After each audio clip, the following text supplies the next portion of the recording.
Assalamualaikum, salam sejahtera. Terima kasih kerana telah memilih channel ini. Jangan lupa tekan butang like, komen, subscribe dan share untuk Peguam kupas fakta kes lampau selepas PM anggap dirinya banduan terhormat. Kenyataan Anwar Ibrahim yang menggelar dirinya sebagai bekas banduan terhormat ketika memperingati penahanannya pada 1998 mencetuskan perdebatan hangat dalam kalangan peguam dan pengkritik. Rafiq Rashid, seorang peguam yang tajam dalam analisisnya, tampil dengan ulasan yang membongkar aspek undang-undang dan keputusan mahkamah yang membawa kepada sabitan Anwar, menimbulkan persoalan tentang naratif Anwar yang menyifatkan pertuduhan ke atasnya sebagai zalim dan keji.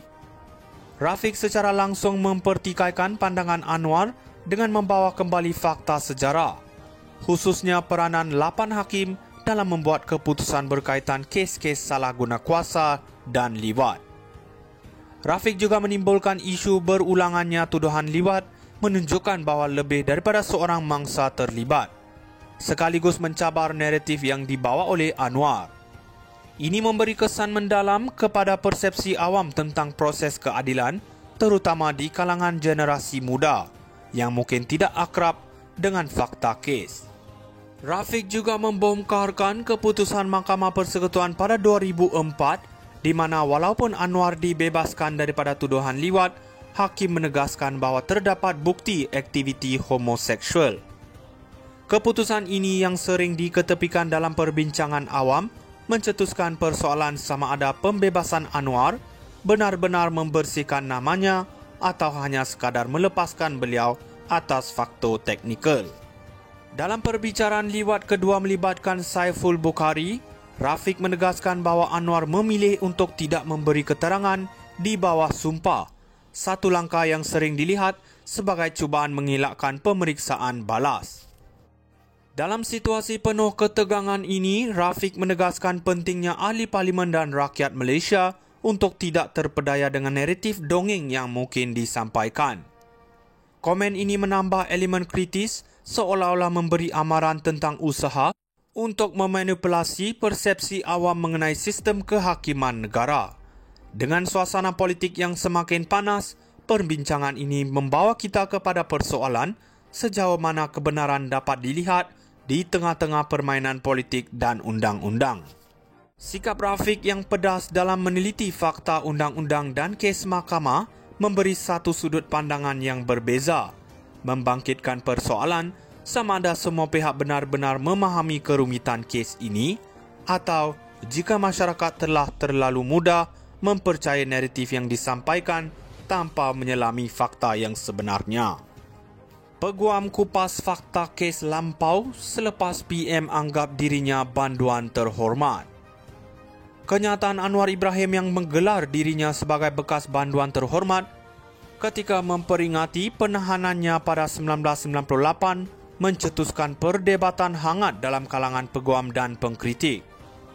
Rafiq Rashid, seorang peguam yang tajam dalam analisisnya, tampil dengan ulasan yang membongkar aspek undang-undang dan keputusan mahkamah yang membawa kepada sabitan Anwar, menimbulkan persoalan tentang naratif Anwar yang menyifatkan pertuduhan ke atasnya sebagai zalim dan keji. Rafiq secara langsung mempertikaikan pandangan Anwar dengan membawa kembali fakta sejarah, khususnya peranan 8 hakim dalam membuat keputusan berkaitan kes-kes salah guna kuasa dan liwat. Rafiq juga menimbulkan isu berulangannya tuduhan liwat menunjukkan bahawa lebih daripada seorang mangsa terlibat, sekaligus mencabar naratif yang dibawa oleh Anwar. Ini memberi kesan mendalam kepada persepsi awam tentang proses keadilan, terutama di kalangan generasi muda yang mungkin tidak akrab dengan fakta kes. Rafiq juga membongkarkan keputusan Mahkamah Persekutuan pada 2004 di mana walaupun Anwar dibebaskan daripada tuduhan liwat, hakim menegaskan bahawa terdapat bukti aktiviti homoseksual. Keputusan ini yang sering diketepikan dalam perbincangan awam mencetuskan persoalan sama ada pembebasan Anwar benar-benar membersihkan namanya atau hanya sekadar melepaskan beliau atas faktor teknikal. Dalam perbicaraan liwat kedua melibatkan Saiful Bukhari, Rafiq menegaskan bahawa Anwar memilih untuk tidak memberi keterangan di bawah sumpah, satu langkah yang sering dilihat sebagai cubaan mengelakkan pemeriksaan balas. Dalam situasi penuh ketegangan ini, Rafiq menegaskan pentingnya ahli parlimen dan rakyat Malaysia untuk tidak terpedaya dengan naratif dongeng yang mungkin disampaikan. Komen ini menambah elemen kritis seolah-olah memberi amaran tentang usaha untuk memanipulasi persepsi awam mengenai sistem kehakiman negara. Dengan suasana politik yang semakin panas, perbincangan ini membawa kita kepada persoalan sejauh mana kebenaran dapat dilihat di tengah-tengah permainan politik dan undang-undang. Sikap Rafiq yang pedas dalam meneliti fakta undang-undang dan kes mahkamah memberi satu sudut pandangan yang berbeza, membangkitkan persoalan sama ada semua pihak benar-benar memahami kerumitan kes ini atau jika masyarakat telah terlalu mudah mempercayai naratif yang disampaikan tanpa menyelami fakta yang sebenarnya. Peguam kupas fakta kes lampau selepas PM anggap dirinya banduan terhormat. Kenyataan Anwar Ibrahim yang menggelar dirinya sebagai bekas banduan terhormat ketika memperingati penahanannya pada 1998 mencetuskan perdebatan hangat dalam kalangan peguam dan pengkritik.